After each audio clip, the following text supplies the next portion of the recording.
Hello, everyone. Dr. Ames here.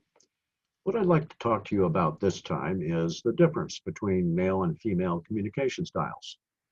So you can see a nice little graphic here. It's got our basically comparing women's focus and men's focus in different areas. The first thing that we can really see is that it's connection versus status when we look at women and men.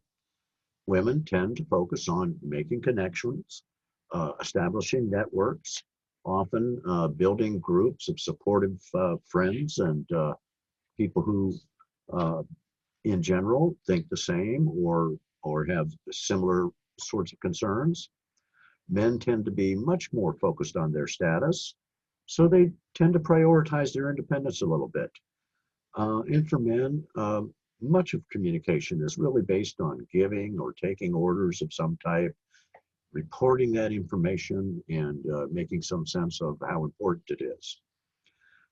For women, though, uh, much communication is really aimed at minimizing those differences and building on commonalities. So we get where women are establishing rapport versus men's style of reporting information.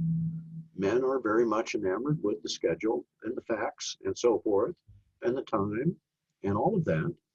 And it's not to say that women aren't concerned with those things. They are.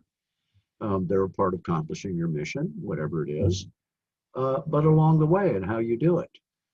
For women, it is much more important to establish rapport. And certainly, if you talk about rapport, then you're talking about trust.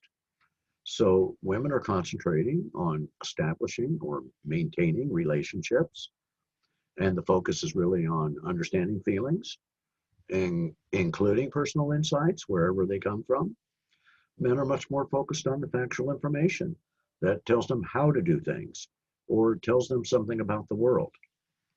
So women may reveal some weaknesses to support another person's feelings. But for men, it's obviously quite often the opposite. They might generally avoid showing any kind of weakness because for many men, showing any weakness lowers their status.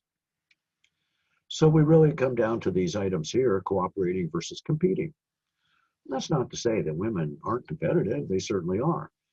But it's a general tendency, as a general approach. Women communicate to give understanding. Again, establishing rapport, making connections, establishing networks, trust. That's cooperating. Men communicate to give people the facts. And so their communication is really meant to give advice, to give information. Um, and this is generally how men and women each are measuring their own power. Women might engage in giving praise, speaking one on one. Men might be more focused on in acquiring the information, acquiring expertise and skills and so forth.